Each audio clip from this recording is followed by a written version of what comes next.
The following is a production of Salt and Light Radio in Boise, Idaho.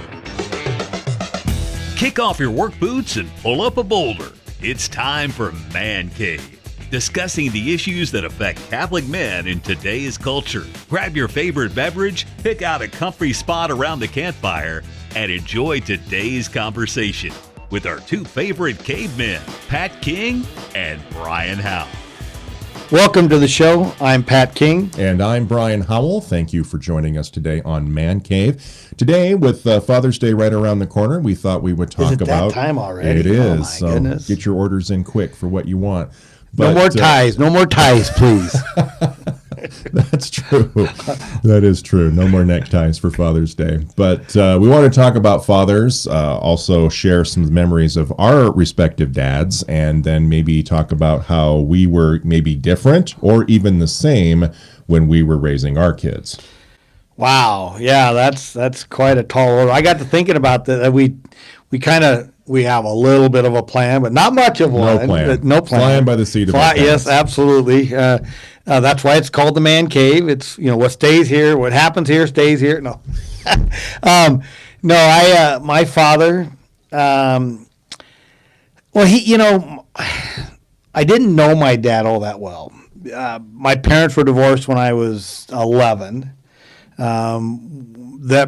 It was a surprise to us that was happening because I was in the 5th grade. It was the end of the school year. My mom showed up, which was odd because usually we walked home. We were like 4 or 5 blocks away from home. So this was in Southern California. We lived in Whittier. And my mom showed up and I was, getting everybody signed the, see you later next year. Let's enjoy the summer, all that stuff. And so 5th grade, and she comes in and she grabs me and my sister, Judy, and my other 2 siblings. One was 3 or 4 years old. My younger brother wasn't very old, 3 or 4 years old at the time. And she puts us in her car and we take off and we're not going home. And where are we going, Mom? Well, we're going to go to Idaho. Wow. I'm okay for vacation or, what? And she wouldn't really tell us a whole lot. So we're just heading off in her car to Idaho. And that's where basically the relationship with my dad ended. And now we saw him over time, but my dad started out in a Catholic high school in Iowa teaching. I think he taught history and then basketball and baseball, maybe football. Like I said, he wasn't an open book. Right. My dad was not an open book. And he was... Then he became a traveling salesman. He got a job with McGregor Brunswick Sporting Goods, and we were whisked off to California.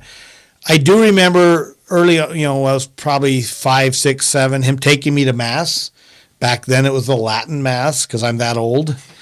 And I was telling Brian earlier, I said, my first recollection of church was after the end of Mass and we're all greeting the priest on our way out. And in a Latin Mass, the priest's back is towards you. He's facing the altar against the back wall. And we always sat, towards the back. It looked like a far way away when you're 5 and 6 years old.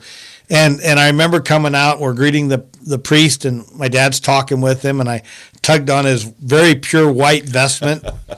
And I looked up at him, and I asked him, I said, "Are you God?"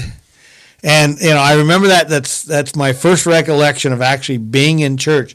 And the reason why I think I say that now as I look back is that I didn't have any understanding of the Latin Mass and didn't understand the Mass. So I really thought because he had this voice that spoke in a language I didn't understand.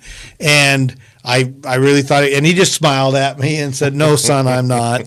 And that was it. And then I remember moving to Texas, where my youngest brother was born in Houston. And my dad was gone a lot. He was a traveling salesman. He'd be gone for weeks, 2 weeks at a time. When you're young, time really doesn't, right.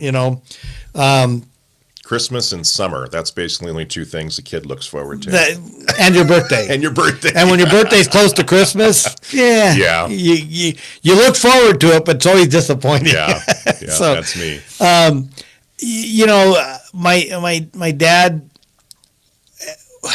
he had 7 kids, and he seemed to be a good provider, but I don't remember. He taught me how to play sports. That was his love. I had good gloves. I had good sporting goods. His love was really baseball and golf, and I was too young to play golf at the time. And so, but we threw the ball around a lot. I had a good glove, and we'd get out there and we just throw the ball back and forth. That was probably my best memory as a youth about my dad. But as far as instruction goes, I don't remember a whole lot from him. In fact, I learned more from my grandfather than I did from my dad. So as I grew up and my parents separated and divorced, then we saw our dad early on a couple times with his new wife, which was always weird and uncomfortable. She actually thought that being from Idaho, we didn't even have indoor plumbing yet, so it was kind of strange. She treated us like hicks, and so there was a lot of animosity there. And Dad tried to do his best to play referee, but he's got a new wife, so who's he really going to try and please? Right. So we felt like we weren't wanted, and that had even though I didn't let it. You wouldn't think surfacely you would let it affect your life, but when you get older and you become a father yourself, you don't realize how much that absence made a difference. A few younger memories, I remember him taking me, my brothers had a paper out, and when they had a ball game or something, my dad would be forced to drive me around, and I did the paper route, and I'm 8 or 9 years old, and I'm doing the paper route for him, and I didn't even get paid. I think I got a quarter. Thanks, brothers. Hope you see this one day. But Dad was good on sports. He loved to take us to the ball game. I've got a picture of myself with this big, gigantic glove on my hand. I'm playing third base, and the glove covered my whole leg. It was that big, and that's one of the few pictures I have of myself younger that my dad took. Yeah. He did take us. Being a McGregor sporting goods salesman, we did get some good tickets to Angels games. Angels were my California Angels, Anaheim Angels, California Angels growing up. Right. So that's how I always look at them. But we got good seats. I mean, like right behind the home plate, near the dugout, the Angels dugout. That was awesome. But that doesn't bode well for lessons learned on being a man. In fact, when I was younger, I asked my dad about his mortgage, and he goes, "Oh, that's a personal, private matter." Going, okay, but I don't have one. I don't know how to get one, and I'm asking you how to do. He really had a separation between children and his personal life and affairs, and it really kind of put you away. Yeah. It made you feel like that it was a transaction. The relationship was more transactional and not a father. He wasn't a big hugger. I don't think he ever personally said he loved us. Maybe in a card he would always love Dad. Right. But that was easy because he could write it and send it. I remember one time I was 16 years old and I needed some dental work. And my mom, being a single mom raising us all on a very poor alimony check and a nurse, she couldn't afford to get my teeth fixed. And so she said, well, ask your dad for the money. And I called him up and said, hey, Dad, I need some money to get some dental work done. He goes, okay, I'll lend you the money. Wow. And literally he sent me the check with a monthly payback schedule. Okay. So, and this is the relationship I had with my dad. Like I said, it was very transactional. And I learned right then that, one, I would never borrow from him again. It taught me, the downside of it is that the relationship with my dad wasn't there. But the upside of it was I learned to be more self-determined for Right. myself. It taught me how to manage my own money, get my own loans, get my own bank account, do my own thing, okay? Which, and again, is a good thing for personal activities and personal responsibility, but then it becomes transactional in my later life and my relationships. Quid pro quo type of thing, Yeah. So I actually paid him back on time. Had to go get a checking account, so I wrote him a check and mailed him a check every month to pay him back on schedule. And then after I was done, I just said thanks. And then that's pretty much where the relationship didn't get any better. Right. I think over the years, whenever I'd come and see him, it was never a hug, it was a handshake. And I'll tell you, I found this out much later in life. Probably I was in my 50s. My dad suffered from a trauma. He lost his older brother to a drunk driver when he was in his late teens. And boy, parents, if you ever have a tragedy, do not say this out loud. Do not say anything that's detrimental to your kids, whether you really believed it or not, because once they hear it, it can't be unheard.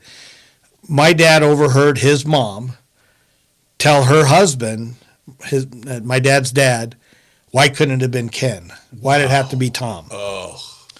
Tom was the good kid, was the smart kid, the educated. Dad was kind of the aloof, sports guy, played around, liked to have fun, kind of like me, the troublemaker, And now this is a story I heard, so I don't know if it's true or not. There's no way to verify it, but it affected my dad's life from there on out.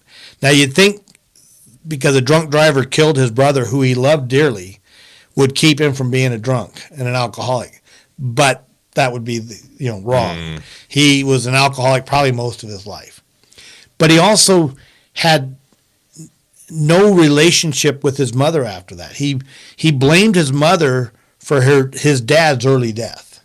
His dad died at 55, from taking care of her and her needs. So my dad's relationship with my mom was not a deep, when you look back, was not a deep emotional duty, honor, love. He even made the comment about a couple years before he died. He goes, well, your mother was the one that wanted all you kids. Now, is that a way to, so I'm not, I tell you this because if you look at my previous podcast, episode 2, where I talk about the relationship with my son literally taught me how to love. Mm-hmm. Because I did not get that fatherly love. Yeah, my dad loved me when I was doing well in sports. He loved to train. He loved to show, because that was, look at me, my son's a ball player. Right. Even living vicariously through you. Yes. Well, and to the point where I made the comment when I knew I had a son in the womb, I had him playing for the Dodgers, playing third base, wearing number 5. Right. And I could live through him because I never made it to the pros. And so that was where I was at, and that's the training we leave our kids when we train them that way. Mm-hmm. When we aren't there for them both as father, I don't want to say best friend, but consoler, counselor, guide, lead, and judgment. Mm-hmm. If you're not all those things to your children, it tends to, my dad left the church when he got married. So when things got tough for me in the church in California, when I moved down there and the church wasn't where I thought it was, it was easy for me to leave, because it wasn't fitting my agenda, what my thoughts were. So it didn't fit him when he wanted to remarry, and the church wouldn't remarry him because he hadn't gone the annulment route. And he goes, well, fine, be that way. I don't need you. And he never went back after that. Even though on his deathbed he was getting, he had the crucifix. He kind of wanted, but he just couldn't. He couldn't be man enough to go, to really. And his wife had already passed several years before that, but he couldn't go to church, go to confession, and unload. Mm. And so I pray for his soul all the time. I know that his heart and mind was getting there, but he just couldn't. He was a man, but a weak man. And I don't mean to say that derogatory. He just didn't have what it took to admit his guilt, his faults, where he'd gone wrong, and that's pride. His pride took over everything. It was more prideful. My dad, when I got married, he'd invite us over when he had other friends around. Look at me, I'm a good dad. It was never invite me and my family over for a one-on-one dinner with him. It was always to show us off. And so that's kind of how I was as a dad. I worked hard. I provided. Yes, I loved, honored, dutiful to my wife. But I didn't really understand real love, real commitment, real dedication to the family. And so, Brian, why don't you tell us before we get into other things? Well, again, going back to episode 2 and talking about loss, because I just recently lost my dad the first part of April. And so you can listen to that episode and get most of the story. But again, like your dad, my dad was a long-haul truck driver. And so he wasn't around much either. How long would he be gone? It could be, there were sometimes he was gone for months at a time. Oh, wow. And had to get an apartment somewhere else. And there was other times where he might just be gone the week. He'd leave Sunday night and wouldn't come back until Saturday morning. But and in the summertime, to his credit, he would invite me, and then later when my younger brother got a little bit older, and he would take us on the road with him. And one, because we were an extra set of hands and we could help him out, but just to spend time with us. And of course, we had great memories of camping up in Glacier Park in the summer and teaching us how to fish. And he wanted to teach us about cars. Cars didn't really interest me. I was more into music, which he did give me a pretty... What? You're not a car guy? He did give me a pretty eclectic taste in music, to be sure. But so, I mean, to his credit, he tried. And there was also a lot of pride in there, too. He had a difficult time accepting organized religion because we lived in a small town. And so when you go to the supper club on Saturday and see everybody goofing off, and then you see him in the pew on Sunday acting all pious, that sort of turned him off against any kind of organized religion. So he would always tell us when we were up at Glacier and we were sitting around the campfire drinking our morning coffee, he would look around. It's like, this is the church that God built. And this is where I do my praise and worship, is up here in the mountains. And so, but you had brought up like positive male role models. And with you, it was your grandfather. And for me, it was my friends' dads, or maybe it was my youth group leader in high school. But those were the men that truly molded me, because my dad wasn't around to do that. And so when I started having kids, I really made it a point to be involved as much as I could in their lives. Yeah. My twins, I think their mother and I split up when they were maybe kindergarten, first grade. And so I didn't really get a chance to have that hands-on with them. But now with my soon-to-be 19-year-old daughter and my 16-year-old son, I always played a major part in their upbringing. I coached them in sports. I was involved in scouting with my son, and I just wanted to be there in whatever way they needed me to be there. You know, whether it was helping with homework, if it was going somewhere or supporting them in something, because I didn't get that growing up. Right. That I wanted to make sure that my kids had that. Now, I don't always get it right, but I try, and I try to be involved, and I always want to be there. You got kids, you'll never get it right. Yeah, for sure.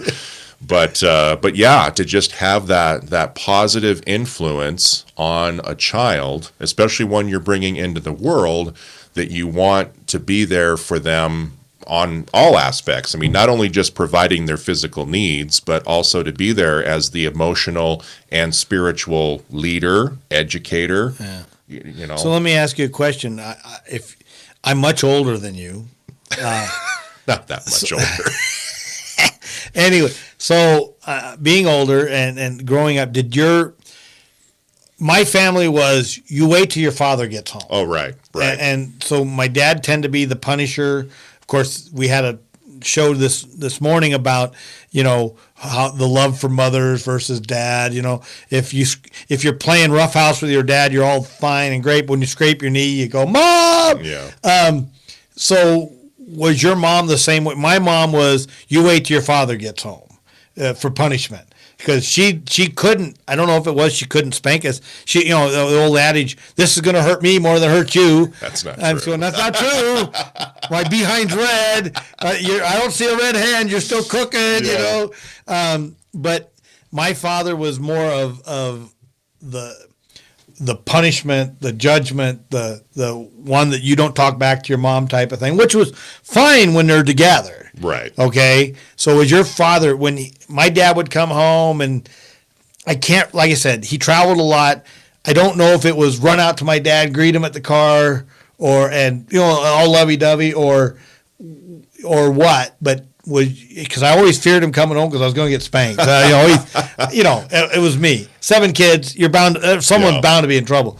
Was your dad, when he would come home from a long trip, was he, I want to rest, or was he welcoming? Was he?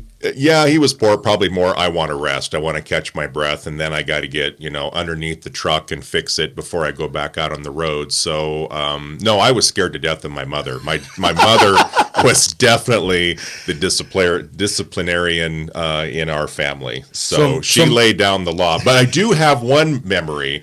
And we were over in Kalispell, which to this, the hayseeds that we were, going to the big city and going to Kmart, that was like vacation. So I'm so excited to get into Kmart and get back to the toy section. I burst through the door and I let the door shut in my mother's face. So I don't think I got 3 steps into the store. And the next thing I know, I'm dangling by my left arm. And my dad is paddling my behind in front of all these people because I didn't hold the door open for my mom. So that's the only time I ever remember my dad striking me. But to this day, that is a lesson that I've never forgotten, that I will hold the door for a woman ever since that happened, because it was so embarrassing and humiliating. How old were you about? The thing is I was probably maybe 10 or 11. So you didn't know the strength that it took for him to. You're a slow learner. I guess so. But yeah, now I wouldn't recommend that as a way of teaching chivalry to your boys. But that there were ways. But in a way, that is teaching them chivalry, because for one, you remembered the incident, and 2, you probably learned something. Back in that day, people expected you to be punished for misbehaving in public. Right. And, my dad was the disciplinarian. My mom would yell and, not feed us, or, withhold food and water, put us to our room, stuff like that. But when it really came down to stuff like mouthing back to her, she really couldn't be the one that implemented the, right. It was, Dad did teach me don't talk back. Yeah. You treat women with respect. Yep. That's the one thing he was very good at, was he was very respectful for women, except for when he was drunk, it was a little different. But, that was one of the things I learned from my dad, was that you don't hit your sisters. You don't, I got 3 sisters. They're bound to get hit at some point or deserve it. But I also had 3 brothers. So, they're 2 older ones. So yeah, I could tell you lots of different stories. We had a 3-story house in Iowa, and, we had an erector set, and there's a lot of different things, but having that inconsistent dad, being gone throughout the week, traveling, and then home, it's. I know if there's some fathers out there that have to travel for work, I understand that. All we're trying to do is help you to realize that come home. As you're coming home, start preparing your heart and your mind to receive your kids. Yeah. Because they don't know what you've been doing. They just know you've been gone, and they want to be with you. And it's different now because of technology. So there's been times I've had to go on business trips, and I've been gone for a week, but every single night or every other night, I'm on FaceTime. Stay in communication. And we stay in communication. And with today's technology, that's a lot easier than it was when our dads were on the road, and we maybe got a phone call once a week, maybe. Right. So, it would be a lot easier for this generation of father to stay in touch with their kids. And that is key, the staying in touch. I don't recall, even, again, I'm older. Not much older. Yeah, but there was long distance charges. Well, that's true. Yeah. You know, when you called the phone line here, I can call Italy and not have it cost me a dime. You know, but back then he could be just across in another state, and it was a long distance charge, and it was, you know, Dad would have to call, collect, you know, and would you accept the charges, you know, but you just didn't make calls like that because, you know, that wasn't, and long distance was expensive. It was. I mean, everything was documented, and you paid a lot on a phone call for long distance, and so these generations have it much easier to stay in communication. So there's really no excuse to not being in communication if you travel. So, but fathers, even when you do come home, even though you have stayed in touch verbally, I think it's best that maybe you park a block from the house, get your mind right. I've heard this on other talk shows or on how to come home. You know, stop and ponder what you're going to meet. Your kids haven't seen you for a while. You know, even if it's just a weekend. If you're doing everything right or wrong, they still want to be with you. You need to let them know that they're welcomed when you come home. Right. I just know that when I came home from my kids, especially after my son was born, I had to learn that my wife had her hands full with his medical needs and 2 other young daughters. Now there's 10 years old difference in the stepdaughter, the oldest daughter. She was 10 years older, so she was kind of doing her own thing, a little bit more responsible, going to school, stuff like that. But you know, my wife's got a 6-year-old and a 4 or 5-year-old son, and then a daughter that's 3 or 4. So she's got her hands full, and so when I'd come home, of course, I'd kiss my wife, you know, ask her day, but my daughters would just run. And I had to it took me a while to get into that mindset. Again, I didn't have an example. Right. It took my son's life and that relationship, me complaining to God enough, telling him it was a burden, to have him correct my path, to tell me that, no, he's a blessing. And it changed the way I started looking at my own children and the relationship I had with my wife and my kids. And my son was how to love others in a deeper, more thoughtful way. But I would, you know, where I parked, we lived on 2 acres in the middle of Meridian, and I would drive my truck in. I'd go into my office and put things away. And then the first thing I would do, I wouldn't go right to work. I'd come home, and I would have that time where I was home. We had cell phones then, so I would start saying, "Hey, do you need me to pick up anything on the way home?" Blah blah blah. But I started getting my mind in a point where I'm going to be received by my kids. My kids are going to receive me. We're going to stop here and invite you to come back next week as we finish up this 2-part series on Father's Day. So next week, Pat and I will concentrate more on how we took the lessons we learned from our own fathers and transferred those over into the way we brought up our own kids. Maybe they were different. Maybe they were the same. We'll find out next week. So check back here next Wednesday for part 2 of our Father's Day special on Man Cave. We hope you've enjoyed this episode of Man Cave, a weekly podcast discussing the issues that affect Catholic men in today's culture. A production of Salt and Light Radio in Boise, Idaho. To learn more about our ministry, please visit our website, saltandlightradio.com.